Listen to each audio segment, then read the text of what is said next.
mais on a un médiator qu'on tient entre deux doigts. C'est formidable pour les jazz manouches, par exemple, et d'autres styles. Dans le flamenco, vous avez tous les doigts qui jouent. On utilise les 5 doigts. C'est la main qui joue. Tous les doigts de la main droite. Hein. Donc, on a absolument besoin, si on fait... Je ne suis pas accordé pour ce morceau-là. Je ne me rappelais plus que j'avais changé d'instrument. Mais c'est pour donner une idée. On fait des arpèges, il faut un doigt par corde. Sinon, c'est pas possible. Et ce que je voulais vous donner comme exemple, c'est la richesse de sonorité qu'on a rien qu'en inclinant la main droite. Alors déjà, on a pour une même note, alors je vais prendre cette note à vide, qu'on appelle mi et qui est un sol. Si je le prends sur la corde d'à côté, déjà un changement de son. Si je le prends sur la corde d'à côté, encore un changement de son. L'avantage d'être ici, c'est que je peux la vibrer. Oui. Alors j'ai le vibrato comme ça, le vibrato classique, le vibrato de flamenco, ou le vibrato qu'on a sur les guitares électriques, qu'on appelle aussi le bend ou le portamento en italien. Mais encore la même note. Oui, la même note. Rien qu'en changeant de corde. Maintenant, si je change la position de la main droite. La position par rapport à la corde. Quand je prends la corde vers le milieu, je provoque, j'ai employé un terme technique, je provoque des harmoniques graves. C'est-à-dire que on fait gicler des sons dans la série de Fourier, une excuse du terme technique, qui sont des harmoniques graves. La deuxième, la troisième, la quatrième harmonique. Par contre, plus je me rapproche du chevalet, plus je vais faire gicler des harmoniques aiguës dans la série de Fourier. La 15e, la 18e, la 31e harmonique, qu'on n'arrive pas à entendre directement, mais qui va la même note, mais ces harmoniques constituantes ne sont pas les mêmes. Au niveau solfège et partition, est-ce que cette technique dont vous me parlez de la position de la main droite est indiquée sur une partition? Il peut y avoir des indications. Le compositeur peut dire je veux un son harmonique. Il l'a noté sur sa partition. Noté. Et un losange, un carré de travers. Donc ça est son instrument harmonique. Enfin, les violonistes ont la même chose. Il peut y avoir des indications, corde à vide, à 0 par-dessus. Mais autrement, on a des effets spéciaux. Par exemple, ici, on est sul ponticello, sur le pont. Ou alors sul tasto, sur la touche. Quand vous rapprochez du chevalet, vous le dites toujours en italien, ce sont des annotations. Tous les mots de musique en musique classique, c'est l'italien, la langue internationale. Avec la particularité que sur la guitare, les termes techniques spécifiques à la guitare sont en espagnol. Alors, si c'est un mot, par exemple, sul tasto, on l'a chez les violonistes. Sul ponticello, on l'a sur les violonistes. Arco, pizzicato, tout ça, c'est des termes qu'ont les violonistes. Mais nous, les guitaristes, on a le rasgado. Le rasgado, c'est un mot espagnol. Et là, ça existe sur aucun autre instrument. Voilà. Donc, on a des mots techniques à tambora.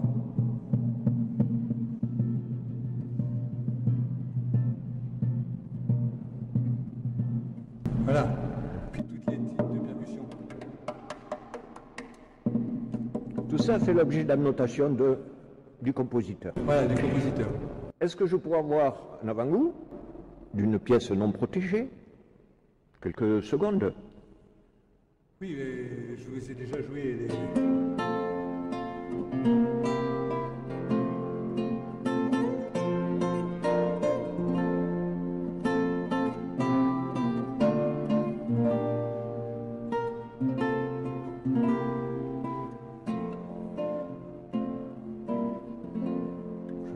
quelques notes. Oui, bien sûr.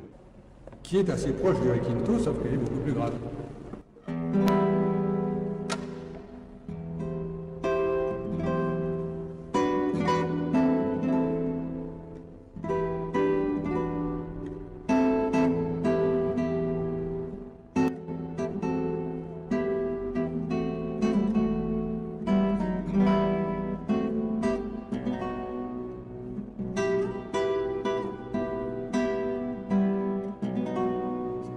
etc., etc. Qui vient donner... Donc,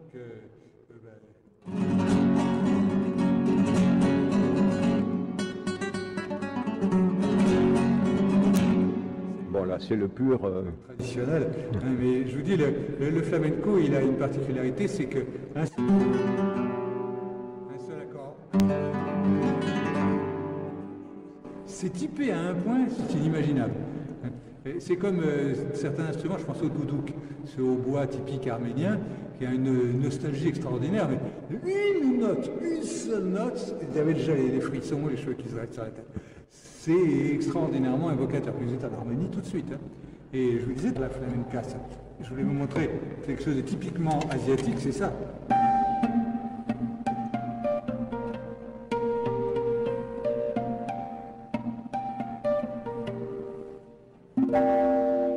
Vous êtes en Asie tout de suite. Pourquoi? Parce que la gamme caractéristique porte sa culture.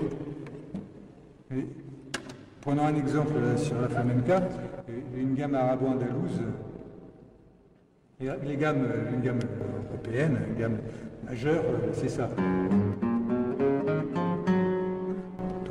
2 tons et demi, 3 tons et demi, on a appris ça quand on faisait du solfège. La gamme mineure. Alors elle a une petite arabisation cette gamme-là. D'ailleurs, c'était pas bien vu par les curés dans les années de la Renaissance et de l'Inquisition, parce que ça faisait mécréant. Donc on demandait aux musiciens de s'arranger pour la faire entendre, pas la faire entendre, la donner ça.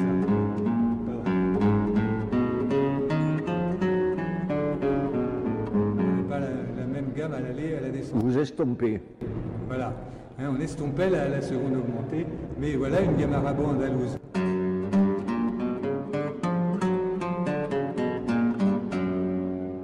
Spontanément, je ne l'ai pas attaqué pareil.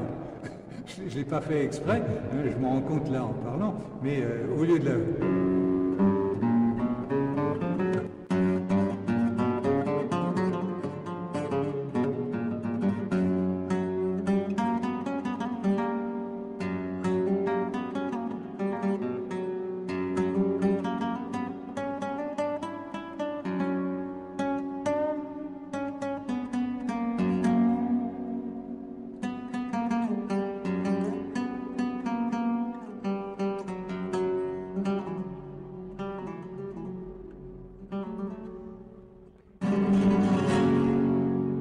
Semble-t-il, le guitariste fait corps avec sa guitare.